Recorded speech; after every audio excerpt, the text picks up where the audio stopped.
ಮೈಸೂರು ತಾಲೂಕಿನ ಸಿದ್ದರಾಮನಹುಂಡಿಯಲ್ಲಿ ನೂತನವಾಗಿ ನಿರ್ಮಿಸಿರುವ ಪಿಎಂಶ್ರೀ ಕರ್ನಾಟಕ ಪಬ್ಲಿಕ್ ಶಾಲೆಯನ್ನು ಮುಖ್ಯಮಂತ್ರಿ ಸಿದ್ದರಾಮಯ್ಯ ಇಂದು ಉದ್ಘಾಟಿಸಿದರು.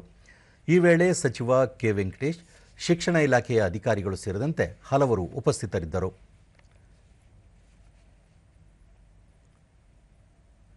ಬಳಿಕ ಮುಖ್ಯಮಂತ್ರಿ ಶಾಲೆಯನ್ನು ವೀಕ್ಷಿಸಿ ಅಧಿಕಾರಿಗಳಿಂದ ಮಾಹಿತಿ ಪಡೆದರು.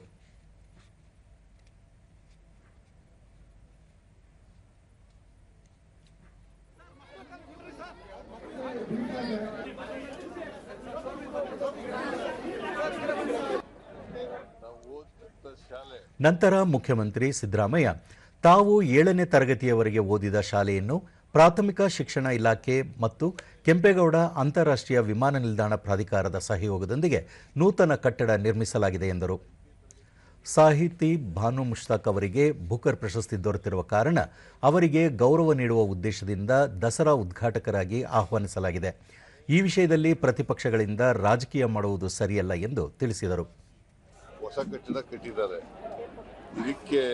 ಇದನ್ನ ಕೆಂಪೇಗೌಡ ಇಂಟರ್ನ್ಯಾಷನಲ್ ಏರ್ಪೋರ್ಟ್ ಇದೆಯಲ್ಲ, ಅವರು ಅಡಾಪ್ಟ್ ಮಾಡ್ಕೊಂಡಿದ್ದಾರೆ. ಅಡಾಪ್ಟ್ ಮಾಡ್ಕೊಂಡು ಹೊಸ ಬಿಲ್ಡಿಂಗ್ ಎಲ್ಲ ಕಟ್ಟಿದ್ದಾರೆ. ಭಾನು ಮುಷ್ತಾಕು ಒಬ್ಬ ಕನ್ನಡದ ರೈಟರು ಅಲ್ವಾ, ಅವ್ರನ್ನ ಉದ್ಘಾಟನೆ ಕರೆದ್ರೆ ಬ್ರೂಕರ್ ಪ್ರಶಸ್ತಿ ಸಿಕ್ಕಿದೆ ಅವ್ರಿಗೆ. ಎಷ್ಟು ಜನಕ್ಕೆ ಸಿಕ್ಕಿದೆ ಬ್ರೂಕರ್ ಪ್ರಶಸ್ತಿ? ಎಷ್ಟು ಜನ ಸಿಕ್ಕಿದೆ?